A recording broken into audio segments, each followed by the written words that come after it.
It's Mari McInerney from Croaky at the VicHealth Awards, the Health Promotion Awards in Victoria.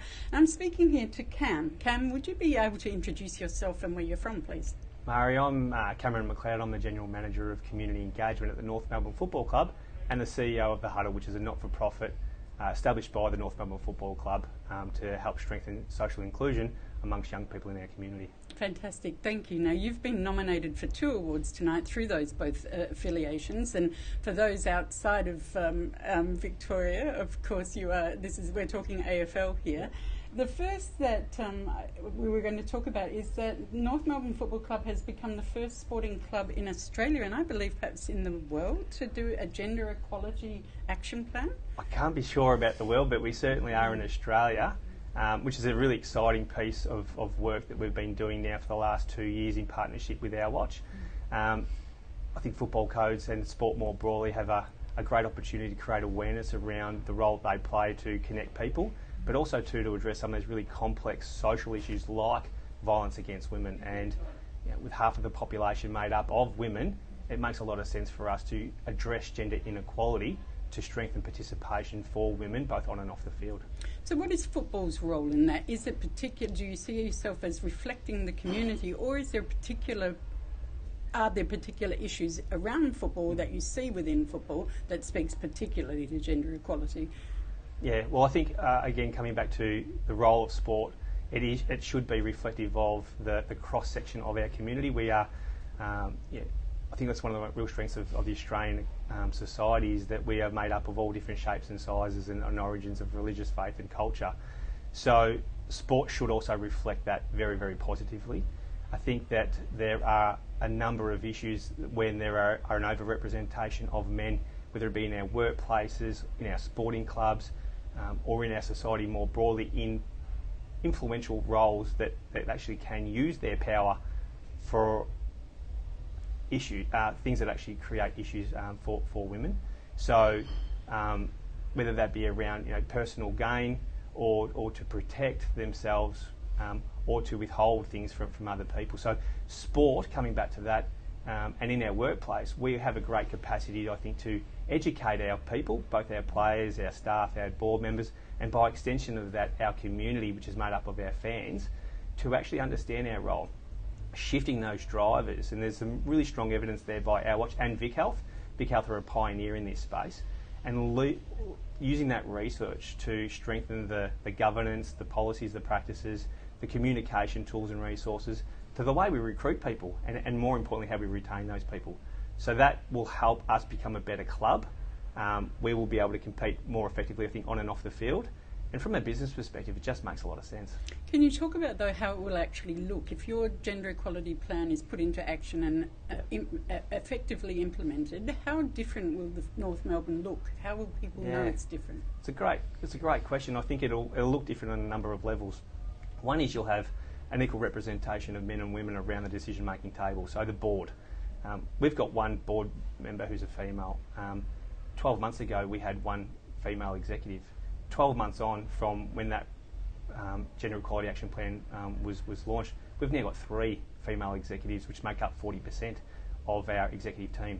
We want to see those roles that women haven't traditionally been in, like in the football department, in the coaching ranks, be representative of the people who we aim to also benefit and attract to the game. On the field, the emergence of AFLW is a really good indicator that there's a lot of success happening. There's also a lot of work to be done. So more women coaching at the highest level possible is something that we've also got aspirations for. The issue, of course, around sporting clubs and in terms of gender equality, and it also works through, we heard during the panel discussion about working towards stopping violence, towards gender-based violence particularly. Football clubs have been bastions of masculinity in the past. What do you do about the culture? Yeah, look, culture is something that we all have to work on each and every day, and it's a top-down and it's a bottom-up approach. So I think in the first instance it's about being more aware of that there is actually masculinity, which has a power imbalance attributed to it, and then starting to start with the process of educating our people. So the work of Our Watch and VicHealth, by extension of that, there's been some really great tools and resources and some really effective communication campaigns. We see them now on our TV screens most nights, talking about being a more active member and not being that passive bystander. If you see something, to be able to effectively intervene and positively affect people's attitudes, behaviours and beliefs. So for us, education is where we'll start, but then there's structural reform. Then there's getting into the communication side of things. There's deep and entrenched meaning behind our actions. Now, let's talk about your other project, which is Be Brave, Speak Up. Yeah. Tell us about that one. So Be Brave, Speak Up is a creative opportunity for young people to amplify their ideas and create awareness of some of the really complex social issues that they face each and every day. As the CEO of the Huddle, which is a not-for-profit that was established by the North Melbourne Football Club back in 2010, we have worked with about 60,000 young people, mostly from refugee and migrant backgrounds, over the past 8 years, with loads of talent, great enthusiasm, great resilience. Unfortunately, because of society, they have barriers that have been placed on them, the colour of their skin, their surname, etc. We worked with a group of 100 young people on this particular program through our Voice Your Voice program. Not surprisingly, the number one topic that came up as a barrier to their participation was racism. And so we went on a creative journey with several key partners in this, VicHealth, the Scanlon Foundation, and Foundation for Young Australians, including several other local governments, to work with those young people to build their capacity, build their awareness of themselves, and also to start thinking about, well, what do I do about this really complex, wicked problem? They came up with the concept of Be Brave, Speak Up by encouraging people from every walk of life that if you see something, to do something. What was really great about this is that they went and they have a passion for sport. They had a number of high-profile athletes who they wanted to engage in their campaign, and they were able to successfully do that. So North Melbourne Football Club, Emma Carney, Jamie McMillan. We also had Majak Dor at the announcement. They also got Chris Goulding and Marjok from Melbourne United, a basketball NBL franchise. And then also Rowan from Melbourne City. So they've engaged with multiple sporting clubs and athletes to get behind their campaign. And it's as simple as that. Be brave, speak up. If you see something, do something. The outcomes of that, 8 million people saw their campaign in the month of June alone. So that's a great credit to a group of young people who perhaps would be silent, may not put their hand up in the classroom, and all of a sudden have got this great message to say, but also this great confidence and belief about saying it.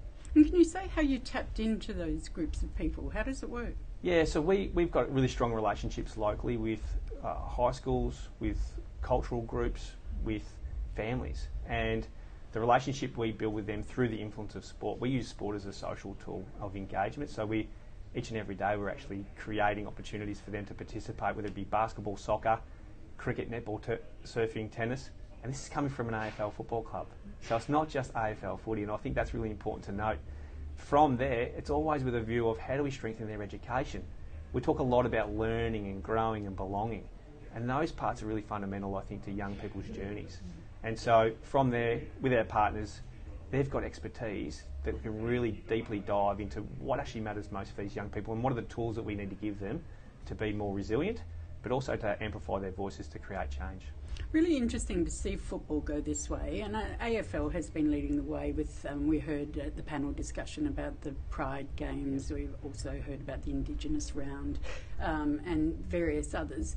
Why is football good at this, but also what pushback do you get from people who say this is not football's role? Yeah. And what do you say to them? Yeah, okay, so I think the first part is that Australian rules football, it's the biggest code in Australia, and it's seen as a universal language, so it gives us an opportunity to maybe go into places where others maybe cannot.